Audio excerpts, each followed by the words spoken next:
Assalamualaikum warahmatullahi wabarakatuh. Jumpa kembali dengan saya Nadia Susilo Nugroho di sini pada pertemuan yang ketiga ini. Saya akan membuatkan sebuah video pembelajaran untuk mata kuliah kalkulus. Nah, di mana untuk topik pembahasannya itu mengenai rectangular coordinate system atau sistem koordinat untuk sebuah bidang, bukan hanya persegi panjang saja, walaupun arti rectangular itu merupakan segi panjang. Sebelum kita melanjutkan ke video pembelajaran kali ini, seperti biasa, sedikit ada motivation letter dari seorang Neil Armstrong, yaitu "It's one small step for man, one giant leap for mankind." Selanjutnya, untuk materi perkuliahan sendiri, di sini saya membagi menjadi 6 pokok pembahasan. Yang pertama itu sumbu koordinat, koordinat atau titik koordinat, terus ada kuadran, ada perhitungan jarak, ada perhitungan titik tengah, dan teori geometrik. Lanjut, nah di sini sumbu koordinat. Sebelum masuk ke sumbu koordinat, mari kita kembali mereview mata kuliah sesi kemarin, yaitu mengenai sistem koordinat. Nah, sistem koordinat itu digunakan untuk menentukan titik tiap bidang untuk menggunakan dua bilangan yang biasa disebut dengan koordinat X dan Y dari titik tersebut. Nah, untuk sumbu koordinat sendiri, sumbunya itu yaitu patokan atau sebuah ketetapan awal yang harus kita buat saat kita menginginkan sebuah adanya sistem koordinat itu sendiri. Nah, di sini untuk sumbunya itu, kalau dalam bidang dua dimensi seperti yang ada di gambar ini, itu sumbu X-nya ini sebagai sumbu horizontal, sumbu Y-nya sebagai sumbu vertikalnya. Namun jika nanti kita dihadapkan di dalam sistem koordinat tiga dimensi, maka nanti ada sumbu koordinat tambahan yaitu sumbu Z. Namun dalam dua dimensi ini kita hanya memiliki sumbu X dan sumbu Y. Nah, lebih seperti ini. Nah, di setiap sumbunya nanti ada angka-angkanya, mulai dari yang bilangan negatif dan ada juga yang bilangan positif, dan di titik tengah pertemuannya merupakan titik nolnya. Begitu juga untuk sumbu Y, untuk yang di bawah negatif, yang di atas itu positif. Nah, untuk koordinat sendiri, koordinat atau titik koordinat ini merupakan titik di mana menunjukkan sebuah titik itu berada di dalam koordinat suatu sistem. Nah, contohnya di sini yang sebelah kiri yang kecil ini, nah di sini ada koordinat negatif 3,7. Nah, di sini menunjukkan bahwa titik dari titik koordinat negatif 3,7 ini berada di pada sumbu X min negatif 3 dan sumbu Y di positif 7. Begitu juga dengan yang ini, yang negatif 2,4 itu menunjukkan sumbu X-nya negatif 4 dan sumbu Y-nya itu positif 2. Dan begitu juga titik-titik koordinat lainnya. Jika seperti yang ini, titik yang di sini, nah ini ada 6 titik 0, berarti titik koordinat ini berada di dalam sumbu X 6-nya dan Y-nya itu ditandai dengan angka 0, maka titiknya itu berada di dalam garis X. Nah, dari titik-titik koordinat ini nanti bisa teman-teman tarik, bisa menjadi sebuah garis, bisa menjadi sebuah bidang, dan lain-lain. Nah, khususnya kenapa kita mempelajari masalah ini, koordinat dan lain-lain, nanti saat teman-teman sudah mencapai di semester selanjutnya, sudah masuk ke semester selanjutnya, terutama di mata kuliah ilmu ukur tanah, dan mata kuliah lainnya juga nanti akan mempergunakan hitungan-hitungan prinsip seperti ini.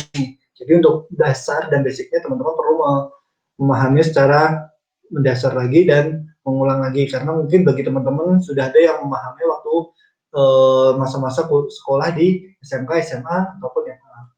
Nah, selanjutnya kuadran. Kuadran itu secara definitif menurut saya sendiri di sini yaitu pembagian suatu wilayah yang dihasilkan dari sumbu koordinat yang ditandai dengan titik koordinat. Nah, di sini untuk kuadran tersendiri itu ada sedikit perbedaan. Kalau untuk matematis itu kuadrannya berlawanan arah jarum jam. Namun kalau untuk sistem fisika itu biasanya searah dengan jarum jam dan dimulai dengan searah dengan jarum jam. Kalau untuk matematika itu berlawan dengan arah jarum jam. Untuk di matematika sendiri, kuadran 1 itu di saat sumbu X dan sumbu Y-nya itu memiliki titik semuanya positif. Jadi contoh titik koordinat 3,1, sumbu X-nya 3, sumbu Y-nya 1. Nah, ini untuk kuadran 1. Kuadran 2, X-nya negatif, Y-nya positif. Itu berada di kuadran 2. Contohnya seperti ini, negatif 1,2. Dan ini selanjutnya untuk kuadran 3. Kuadran 3 itu biasanya negatif semua, baik sumbu X ataupun sumbu Y-nya. Contohnya negatif 2, negatif 1. Untuk selanjutnya itu ada kuadran 4. Nah, ini merupakan X-nya positif dan Y-nya negatif. Contohnya 2, negatif 2. Nah, untuk selanjutnya itu pokok pembahasan yang selanjutnya itu mengenai perhitungan jarak. Perhitungan jarak ini juga paling utama yang harus teman-teman kuasai saat nanti pelajari mata kuliah ilmu pertanahan. Nanti semoga bisa ketemu kembali dengan saya. Nah, untuk contohnya di sini ada titik P. Titik P memiliki sumbu X-nya X1, Y1. Dan titik P2 di sini sumbu X-nya X2, Y2. Nah, ini di saat di sisi lain ini bisa ditarik sebuah garis yaitu adanya R dan lain-lain, adanya titik A, titik A2 dan lain-lain. Pokoknya kurang lebih nanti ada sebuah gambar yang menyajikan adanya sebuah garis. Nah, gimana cara kita mengukurnya? Sedangkan yang diketahui kan ini titik X, Y, X1, X2, Y1, Y2. Nah, rumusnya itu perlu cukup dengan adanya persamaan Pitagoras. Kalau teman-teman mempelajari mengenai segitiga, maka rumus Pitagoras itu sudah sangatlah familiar. Nah, rumus segitiga sendiri yaitu adanya setengah alas kali tinggi. Sedangkan Pitagorasnya itu jika memang itu biasanya jika sini A, B, di sini C, C kuadrat sama dengan A kuadrat ditambah dengan B kuadrat, atau C sama dengan akar A kuadrat ditambah B kuadrat. Makanya di sini panjang dari P1 sampai P2 sama dengan akar X1 dikurangi X2 atau X2 kurangi X1 sama saja, dikuadratkan ditambahkan dengan Y1 dikurangi Y2, atau sama juga dibalik Y2 kurangi Y1 sama nanti juga dikuadratkan. Nah, di sini sebagai contoh itu ada titik 2,5 dan 7,17.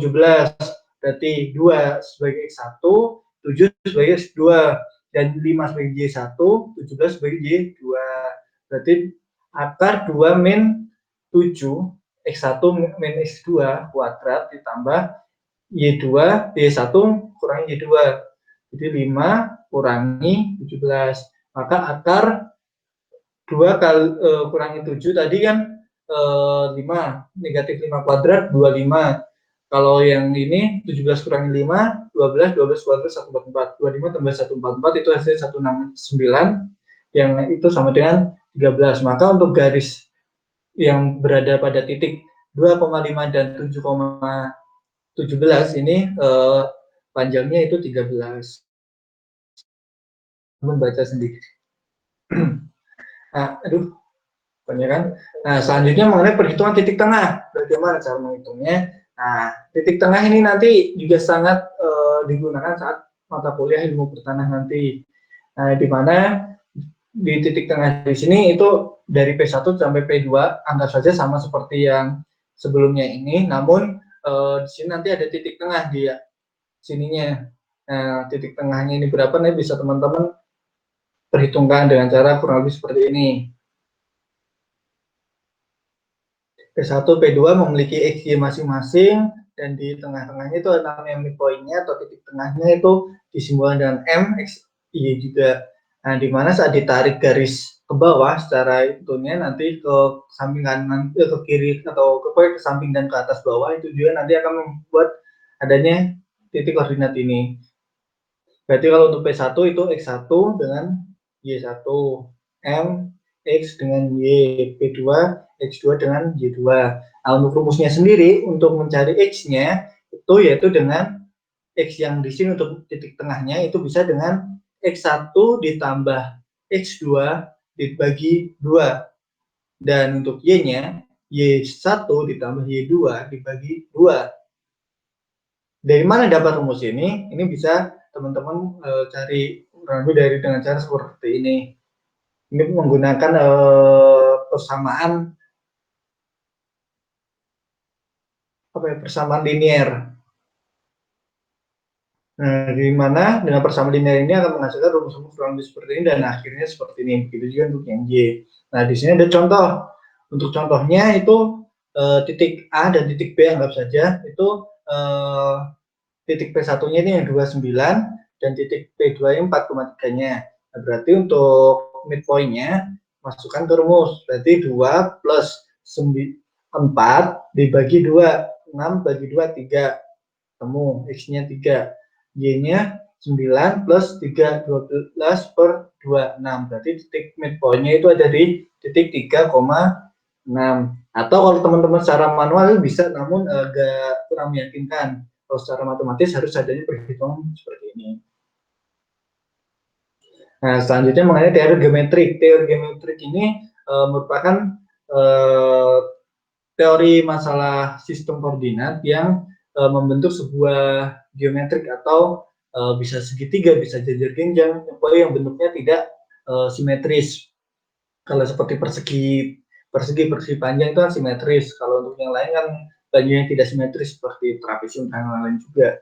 Nah, di sini kalau untuk kasus-kasus seperti ini nanti itu akan lebih mudah dalam menghitungnya. Seperti di sini kan A-nya pasti 0,0. Nah, di sini nanti ada B,0, B-nya itu karena X-nya di titik B dan 0-nya itu Y-nya di titik 0. Nah, nanti juga ada garis bantu lagi di sini merupakan titik C. Nah, titik C di sini akan secara otomatis nanti kalau untuk pembelajaran pada semester 1 ini maka ini akan masih pasti sudah diketahui. Tapi untuk perkuliahan nanti lanjutan ataupun nanti kalau ada kalkulus lanjutan itu maka ini teman-teman perlu mencarinya secara sendiri. Nah, kan langsung mencari panjangnya M ke M1 ke M2 itu dapat menggunakan rumus ini kurang lebih. Awal rumusnya ini, akhir rumusnya bisa langsung menggunakan ini, bisa sama saja. Oke, baiklah itu mungkin sedikit pengantar materinya pada video pembelajaran kali ini.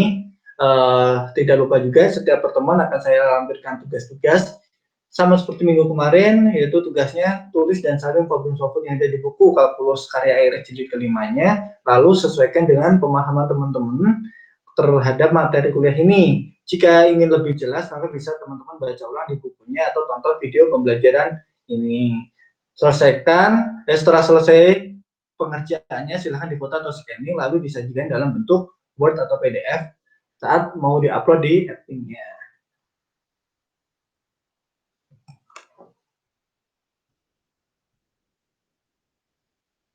Oke, mungkin itu untuk sedikit pengarahan mengenai video pembelajaran pada siang hari ini. Saya rasa cukup. Bila ada kurang lebihnya, saya mohon maaf sebesar-besarnya. Bila taufik wal hidayah, wassalamualaikum warahmatullahi wabarakatuh.